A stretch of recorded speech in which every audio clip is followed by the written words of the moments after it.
Chapitre 22. Bonjour, dit le petit prince. Bonjour, dit l'aiguilleur. Que fais-tu ici, dit le petit prince. Je trie les voyageurs, par paquet de 1000, dit l'aiguilleur. J'expédie les trains qui les emportent, tantôt vers la droite, tantôt vers la gauche. Et un rapide illuminé, grondant comme le tonnerre, fit trembler la cabine d'aiguillage. Ils sont bien pressés, dit le petit prince. Que cherchent-ils ? L'homme de la locomotive l'ignore lui-même, dit l'aiguilleur. Et gronda en sens inverse un second rapide illuminé. Ils reviennent déjà ? Demanda le petit prince. Ce ne sont pas les mêmes, dit l'aiguilleur. C'est un échange. Ils n'étaient pas contents là où ils étaient ? On n'est jamais content là où l'on est, dit l'aiguilleur. Et gronda le tonnerre d'un troisième rapide illuminé. Ils poursuivent les premiers voyageurs ? Demanda le petit prince. Ils ne poursuivent rien du tout, dit l'aiguilleur. Ils dorment là-dedans, ou bien ils bâillent. Les enfants seuls écrasent leur nez contre les vitres. Les enfants seuls savent ce qu'ils cherchent, fit le petit prince. Ils perdent du temps pour une poupée de chiffon, et elle devient très importante.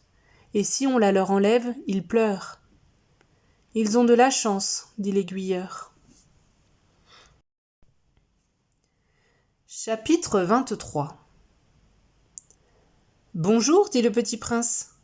Bonjour, dit le marchand. C'était un marchand de pilules perfectionnées qui apaisent la soif. On en avale une par semaine et l'on n'éprouve plus le besoin de boire. Pourquoi vends-tu ça ? Dit le petit prince. C'est une grosse économie de temps, dit le marchand. Les experts ont fait des calculs. On épargne 53 minutes par semaine. Et que fait-on de ces 53 minutes ? On en fait ce que l'on veut. Moi, se dit le petit prince, si j'avais 53 minutes à dépenser, je marcherais tout doucement vers une fontaine. Chapitre 24. Nous en étions au 8e jour de ma panne dans le désert, et j'avais écouté l'histoire du marchand en buvant la dernière goutte de ma provision d'eau. « Ah, dis-je au petit prince, ils sont bien jolis, tes souvenirs. Mais je n'ai pas encore réparé mon avion. Je n'ai plus rien à boire, et je serais heureux, moi aussi, si je pouvais marcher tout doucement vers une fontaine. »« Mon ami le renard, me dit-il, mon petit bonhomme, il ne s'agit plus du renard. »« Pourquoi ? » ?»« Parce qu'on va mourir de soif. » Il ne comprit pas mon raisonnement. Il me répondit.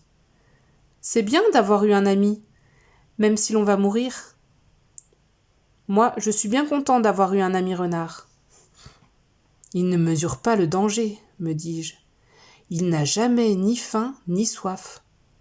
Un peu de soleil lui suffit. » Mais il me regarda et répondit à ma pensée. « J'ai soif aussi. Cherchons un puits. » J'eus un geste de lassitude. Il est absurde de chercher un puits au hasard dans l'immensité du désert. Cependant, nous nous mîmes en marche. Quand nous eûmes marché, des heures, en silence, la nuit tomba et les étoiles commencèrent de s'éclairer. Je les apercevais comme en rêve, ayant un peu de fièvre à cause de ma soif. Les mots du petit prince dansaient dans ma mémoire. « Tu as donc soif, toi aussi ?» lui demandai-je. Mais il ne répondit pas à ma question.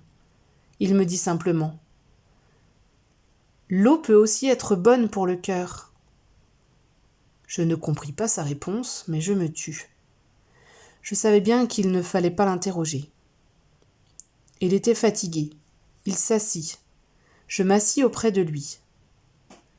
Et après un silence, il dit encore « Les étoiles sont belles à cause d'une fleur que l'on ne voit pas. » Je répondis « Bien sûr », et je regardais, sans parler, les plis du sable sous la lune. « Le désert est beau », ajouta-t-il. Et c'était vrai. J'ai toujours aimé le désert. On s'assoit sur une dune de sable. On ne voit rien, on n'entend rien, et cependant quelque chose rayonne en silence. Ce qui embellit le désert, dit le petit prince, c'est qu'il cache un puits quelque part. Je fus surpris de comprendre soudain ce mystérieux rayonnement du sable. Lorsque j'étais petit garçon, j'habitais une maison ancienne, et la légende racontait qu'un trésor y était enfoui. Bien sûr, jamais personne n'a su le découvrir, ni peut-être même ne l'a cherché. Mais il enchantait toute cette maison. Ma maison cachait un secret au fond de son cœur. Oui, dis-je au petit prince, qu'il s'agisse de la maison, des étoiles ou du désert, ce qui fait leur beauté est invisible. Je suis content, dit-il, que tu sois d'accord avec mon renard. Comme le petit prince s'endormait, je le pris dans mes bras et me remis en route. J'étais ému. Il me semblait porter un trésor fragile. Il me semblait même qu'il n'y eût rien de plus fragile sur la terre. Je regardais, à la lumière de la lune, ce front pâle, ces yeux clos, ces mèches de cheveux qui tremblaient au vent, et je me disais, ce que je vois là n'est qu'une écorce. Le plus important est invisible. Comme ses lèvres entr'ouvertes ébauchaient un demi-sourire, je me dis encore. Ce qui m'émeut, si fort de ce petit prince endormi, c'est sa fidélité pour une fleur. C'est l'image d'une rose qui rayonne en lui comme la flamme d'une lampe, même quand il dort. Et je le devinais plus fragile encore. Il faut bien protéger les lampes, un coup de vent peut les éteindre. Et, marchant ainsi, je découvris le puits au lever du jour. Chapitre 25. Les hommes, dit le petit prince, ils s'enfournent dans les rapides, mais ils ne savent plus ce qu'ils cherchent. Alors ils s'agitent et tournent en rond. Et il ajouta, « Ce n'est pas la peine. » Le puits que nous avions atteint ne ressemblait pas aux puits sahariens. Les puits sahariens sont de simples trous creusés dans le sable. Celui-là ressemblait à un puits de village.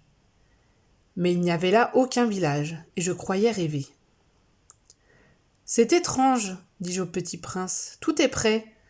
La poulie, le seau et la corde. » Il rit, toucha la corde, fit jouer la poulie. Et la poulie gémit comme gémit une vieille girouette quand le vent a longtemps dormi. « Tu entends, dit le petit prince, nous réveillons ce puits et il chante. » Je ne voulais pas qu'il fît un effort. « Laisse-moi faire, lui dis-je, c'est trop lourd pour toi. » Lentement, je hissai le seau jusqu'à la margelle. Je l'y installai bien d'aplomb. Dans mes oreilles durait le chant de la poulie, et, dans l'eau qui tremblait encore, je voyais trembler le soleil. « J'ai soif de cette eau-là, dit le petit prince. Donne-moi à boire. » Et j'ai compris ce qu'il avait cherché. Je soulevai le seau jusqu'à ses lèvres. Il but, les yeux fermés. C'était doux comme une fête. Cette eau était bien autre chose qu'un aliment. Elle était née de la marche sous les étoiles, du chant de la poulie, de l'effort de mes bras. Elle était bonne pour le cœur, comme un cadeau. Lorsque j'étais petit garçon, la lumière de l'arbre de Noël, la musique de la messe de minuit, la douceur des sourires faisaient ainsi tout le rayonnement du cadeau de Noël que je recevais. Les hommes de chez toi, dit le petit prince, cultivent 5000 roses dans un même jardin, et ils n'y trouvent pas ce qu'ils cherchent. Ils ne le trouvent pas, répondis-je. Et cependant, ce qu'ils cherchent pourrait être trouvé dans une seule rose ou un peu d'eau. Bien sûr, répondis-je. Et le petit prince ajouta, « Mais les yeux sont aveugles, il faut chercher avec le cœur. » J'avais bu, je respirais bien. Le sable, au lever du jour, est couleur de miel. J'étais heureux aussi de cette couleur de miel. Pourquoi fallait-il que j'eusse de la peine ? Il faut que tu tiennes ta promesse, me dit doucement le petit prince qui, de nouveau, s'était assis auprès de moi. Quelle promesse ? Tu sais, une muselière pour mon mouton. Je suis responsable de cette fleur. Je sortis de ma poche mes ébauches de dessin. Le petit prince les aperçut et dit en riant. Tes baobabs, ils ressemblent un peu à des choux. Oh ! Moi qui étais si fière des baobabs. Ton renard, ses oreilles, elles ressemblent un peu à des cornes et elles sont trop longues. Et il rit encore. Tu es injuste, petit bonhomme. Je ne savais rien dessiner que les boas fermés et les boas ouverts. Oh, ça ira, dit-il. Les enfants savent. Je crayonnai donc une muselière, et j'eus le cœur serré en la lui donnant. Tu as des projets que j'ignore. Mais il ne me répondit pas. Il me dit. Tu sais, ma chute sur la terre, c'en sera demain l'anniversaire. Puis après un silence, il dit encore. J'étais tombé tout près d'ici. Et il rougit. Et de nouveau, sans comprendre pourquoi, j'éprouvai un chagrin bizarre. Cependant, une question me vint. Alors ce n'est pas par hasard que, le matin où je t'ai connu, il y a 8 jours, tu te promenais comme ça, tout seul, à 1000 miles de toutes les régions habitées. Tu retournais vers le point de ta chute ? Le petit prince rougit encore. Et j'ajoutai en hésitant. À cause peut-être de l'anniversaire ? Le petit prince rougit de nouveau. Il ne répondait jamais aux questions. Mais quand on rougit, ça signifie oui, n'est-ce pas ? Ah, lui dis-je, j'ai peur. Mais il me répondit. Tu dois maintenant travailler. Tu dois repartir vers ta machine. Je t'attends ici. Reviens demain soir. Mais je n'étais pas rassurée. Je me souvenais du renard. On risque de pleurer un peu si l'on s'est laissé apprivoiser. Chapitre 26. Il y avait, à côté du puits, une ruine de vieux murs de pierre. Lorsque je revins de mon travail, le lendemain soir, j'aperçus de loin mon petit prince assis là-haut, les jambes pendantes. Et je l'entendis qui parlait. « Tu ne t'en souviens donc pas ?» disait-il. « Ce n'est pas tout à fait ici. » Une autre voix lui répondit sans doute, puisqu'il répliqua. « Si, si, c'est bien le jour, mais ce n'est pas ici l'endroit. » Je poursuivis ma marche vers le mur. Je ne voyais ni n'entendais toujours personne. Pourtant le petit prince répliqua de nouveau. « Bien sûr, tu verras où commence ma trace dans le sable. Tu n'as qu'à m'y attendre. J'y serai cette nuit. » J'étais à 20 mètres du mur et je ne voyais toujours rien. Le petit prince dit encore, après un silence. « Tu as du bon venin ? Tu es sûr de ne pas me faire souffrir longtemps ?» Je fis halte, le cœur serré, mais je ne comprenais toujours pas. « Maintenant va-t'en, dit-il, je veux redescendre. » Alors j'abaissai moi-même les yeux vers le pied du mur, et je fis un bond. Il était là, dressé vers le petit prince, un de ces serpents jaunes qui vous exécutent en 30 secondes. Tout en fouillant ma poche pour en tirer mon revolver, je pris le pas de course. Mais, au bruit que je fis, le serpent se laissa doucement couler dans le sable, comme un jet d'eau qui meurt, et, sans trop se presser, se faufila entre les pierres avec un léger bruit de métal. Je parvins au mur juste à temps pour y recevoir dans les bras mon petit bonhomme de prince, pâle comme la neige. « Quelle est cette histoire-là ? Tu parles maintenant avec les serpents ?» J'avais défait son éternel cache-nez d'or. Je lui avais mouillé les tempes et l'avais fait boire. Et maintenant, je n'osais plus rien lui demander. Il me regarda gravement et m'entoura le cou de ses bras. Je sentais battre son cœur comme celui d'un oiseau qui meurt quand on l'a tiré la carabine. Il me dit « Je suis content que tu aies trouvé ce qui manquait à ta machine. Tu vas pouvoir rentrer chez toi. Comment sais-tu ? Je venais justement lui annoncer que, contre toute espérance, j'avais réussi mon travail. Il ne répondit rien à ma question, mais il ajouta : « Moi aussi, aujourd'hui, je rentre chez moi. » Puis, mélancolique : « C'est bien plus loin, c'est bien plus difficile. » Je sentais bien qu'il se passait quelque chose d'extraordinaire. Je le serrais dans les bras comme un petit enfant. Et cependant, il me semblait qu'il coulait verticalement dans un abîme sans que je puisse rien pour le retenir. Il avait le regard sérieux, perdu très loin.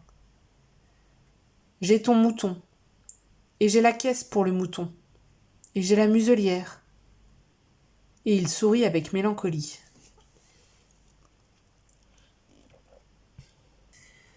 J'attendis longtemps.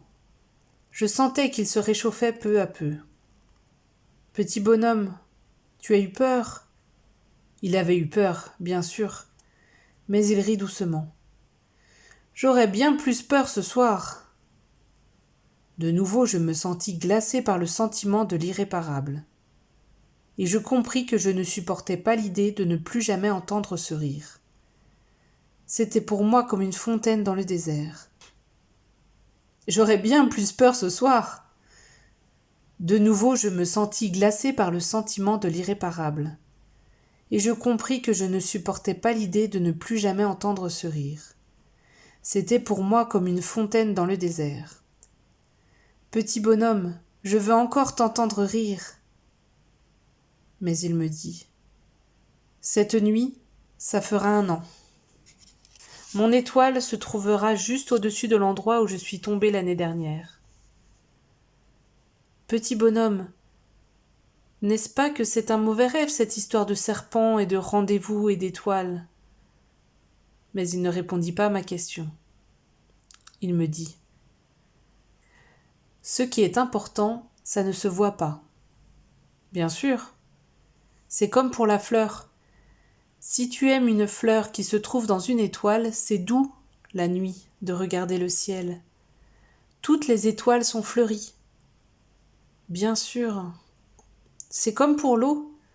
Celle que tu m'as donnée à boire était comme une musique, à cause de la poulie et de la corde. Tu te rappelles ? Elle était bonne. Bien sûr. Tu regarderas, la nuit, les étoiles. C'est trop petit chez moi pour que je te montre où se trouve la mienne. C'est mieux comme ça. Mon étoile, ça sera pour toi une des étoiles. Alors toutes les étoiles, tu aimeras les regarder. Elles seront toutes tes amies. Et puis, je vais te faire un cadeau. Il rit encore. Ah, petit bonhomme, j'aime entendre ce rire. Justement, ce sera mon cadeau. Ce sera comme pour l'eau. Que veux-tu dire ? Les gens ont des étoiles qui ne sont pas les mêmes. Pour les uns qui voyagent, les étoiles sont des guides. Pour d'autres, elles ne sont rien que de petites lumières. Pour d'autres, qui sont savants, elles sont des problèmes. Pour mon businessman, elles étaient de l'or. Mais toutes ces étoiles-là se taisent. Toi, tu auras des étoiles comme personne n'en a. Que veux-tu dire ? Quand tu regarderas le ciel, la nuit, puisque j'habiterai dans l'une d'elles, puisque je rirai dans l'une d'elles, alors ce sera pour toi comme si riaient toutes les étoiles. Tu auras, toi, des étoiles qui savent rire. Et il rit encore. Et quand tu seras consolé, on se console toujours. Tu seras content de m'avoir connu. Tu seras toujours mon ami. Tu auras envie de rire avec moi. Et tu ouvriras parfois ta fenêtre, comme ça, pour le plaisir. Et tes amis seront bien étonnés de te voir rire en regardant le ciel. Alors tu leur diras : oui, les étoiles, ça me fait toujours rire. Et ils te croiront fou. Je t'aurai joué un bien vilain tour. Et il rit encore. Ce sera comme si je t'avais donné, au lieu d'étoiles, des tas de petits grelots qui savent rire. et il rit encore. Puis il redevient sérieux. Cette nuit, tu sais, ne viens pas. Je ne te quitterai pas. J'aurai l'air d'avoir mal, j'aurai un peu l'air de mourir, c'est comme ça. Ne viens pas voir ça, ce n'est pas la peine. Je ne te quitterai pas. Mais il était soucieux. Je te dis ça, c'est à cause aussi du serpent. Il ne faut pas qu'il te morde. Les serpents, c'est méchant. Ça peut mordre pour le plaisir. Je ne te quitterai pas. Mais quelque chose le rassura. C'est vrai qu'ils n'ont plus de venin pour la seconde morsure. Cette nuit-là, je ne le vis pas se mettre en route. Il s'était évadé sans bruit. Quand je réussis à le rejoindre, il marchait décidé, d'un pas rapide. Il me dit seulement « Ah, tu es là ?» Et il me prit par la main. Mais il se tourmenta encore. « Tu as eu tort. Tu auras de la peine. J'aurai l'air d'être mort et ce ne sera pas vrai. » Moi, je me taisais.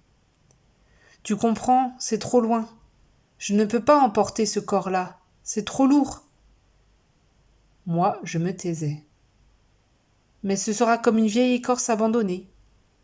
Ce n'est pas triste, les vieilles écorces. » Moi, je me taisais. Il se découragea un peu, mais il fit encore un effort. « Ce sera gentil, tu sais. Moi aussi, je regarderai les étoiles. Toutes les étoiles seront des puits avec une poulie rouillée. Toutes les étoiles me verseront à boire. » Moi, je me taisais.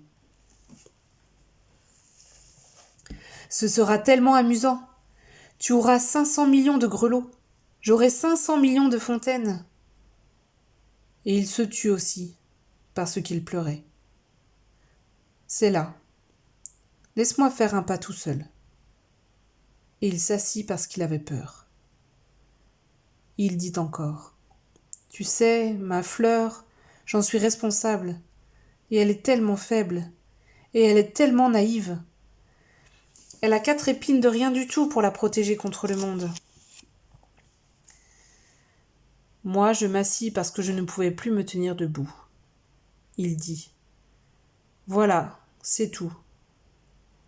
Il hésita encore un peu, puis se releva. Il fit un pas. Moi, je ne pouvais pas bouger. Il n'y eut rien qu'un éclair jaune près de sa cheville. Il demeura un instant immobile. Il ne cria pas.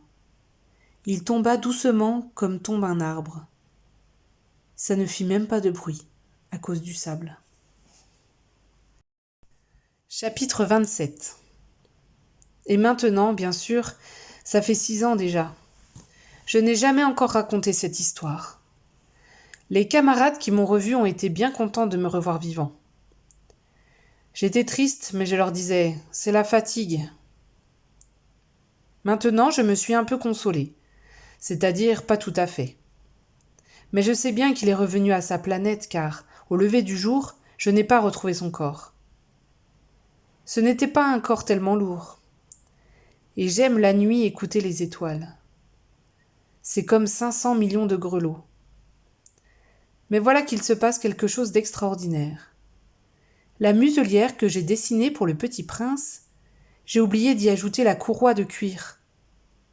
Il n'aura jamais pu l'attacher au mouton. Alors je me demande, que s'est-il passé sur sa planète ? Peut-être bien que le mouton a mangé la fleur. Tantôt je me dis, sûrement non, le petit prince enferme sa fleur toutes les nuits sous son globe de verre, et il surveille bien son mouton. Alors je suis heureux, et toutes les étoiles rient doucement. Tantôt je me dis, on est distrait une fois ou l'autre, et ça suffit. Il a oublié, un soir, le globe de verre, ou bien le mouton est sorti sans bruit pendant la nuit. Alors les grelots se changent tous en larmes.